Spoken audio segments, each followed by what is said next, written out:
Hello friends, आज આપણે બનાવીશું આખી ડુંગળીનું શાક। સૌપ્રથમ કઢાઈમાં તેલ ગરમ થયા બાદ 10 થી 15 બેબી ઓનિયન નાખીને શેલો ફ્રાય કરી લઈશું।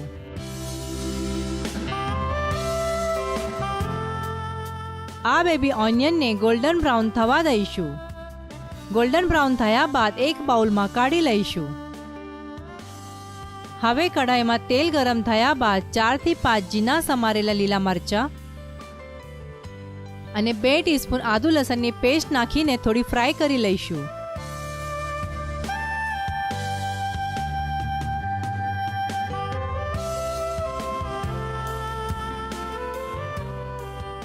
પછીથી એમાં 2 કાંદાની પેસ્ટ એડ કરી લઈશું।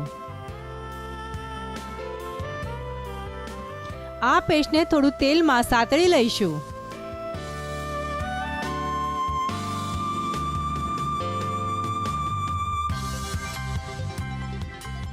હવે એમાં 2 ટામેટાની પ્યુરી એડ કરી લઈશું। આ પેસ્ટમાંથી પાણી સુકાઈ જાય ત્યાં સુધી સાતળતા રહીશું।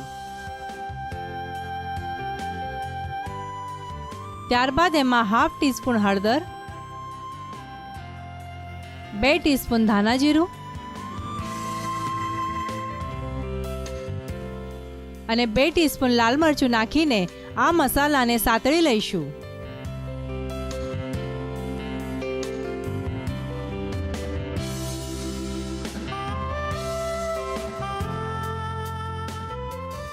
ત્યારબાદ એમાં જરૂરિયાત પ્રમાણે થોડું પાણી એડ કરીશું।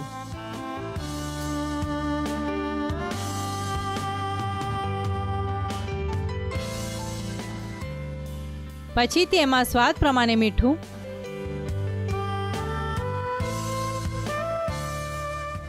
1 ટીસ્પૂન ગરમ મસાલો,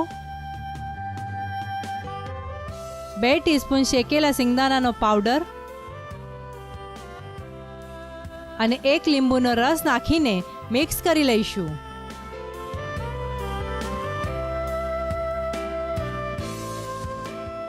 તૈયાર થયેલી આ ગ્રેવીમાં શેલો ફ્રાય કરેલા બેબી ઓનિયન એડ કરી લઈશું।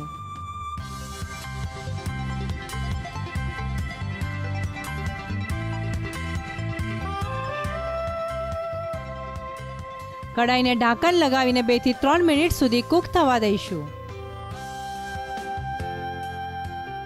પછીથી એમાં ઝીણા સમારેલા લીલા ધાણા નાખીને ગાર્નિશ કરીશું।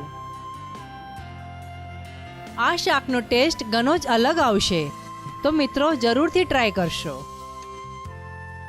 આખી ડુંગળીનું શાક ખાવા માટે તૈયાર છે।